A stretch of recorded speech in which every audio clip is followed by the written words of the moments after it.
This is Tim Willis with the Face Made for Radio and Voice Made for Newsprint, and this is ClickFunnels and Click Designs. Tonight I'm going to be working in ClickFunnels 2.0. I'm going to be doing something a little different than what I have been doing on these videos lately. There was a message in one of the ClickFunnels forum groups, and it covered a few things, but one of the things we were talking about was how to connect a calendar. Of course, the stock answer is you could always use Calendly or something like that and use the HTML-JS element and embed a code there. But now we have the ability to put a calendar in ClickFunnels 2.0. And I had never done that, so I decided I'm going to go ahead and try doing that, swing a little differently than I have been on some of these videos lately.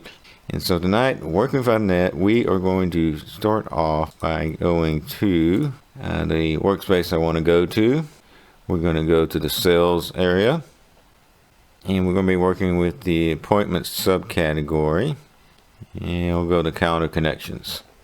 And as you can see, I have not connected a calendar yet, so this is going to be brand new and working with .NET. Alright, so it's going to ask us which of these we want to use. iCloud's definitely out. I could do Google, I could do Office. Yeah, I don't have Exchange Server. I possibly could do Outlook. But let's just go with Google. Alright, and it's got this thing called Quantified. It's going to securely access our calendar. So we have to agree to the terms.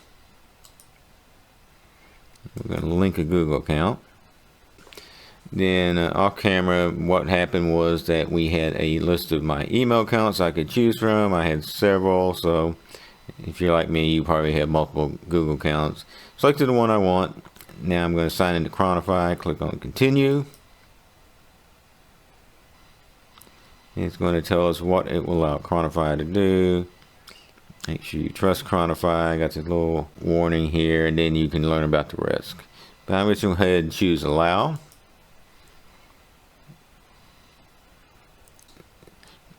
It says that it has successfully connected the calendar. Here we can delete it if we wanted to. I'm not a big calendar guy. I'm kind of like just write it down in a notepad. And so I don't use calendars much. I'll probably look into the calendar issue and see what we can do with it. Make a few videos about that. It does say we're connected. If we choose edit, well, our choice is there. We can make it a default calendar, which it is. It's the only one, so no choice there. And it checked for conflicts. So now we got our calendar connected. But it was a pretty easy and fairly painless process. And then I will just have to take a look at doing some things with it. And so that will be some videos in the future. And my name is Tim Willis. I am a certified ClickFunnels funnel builder.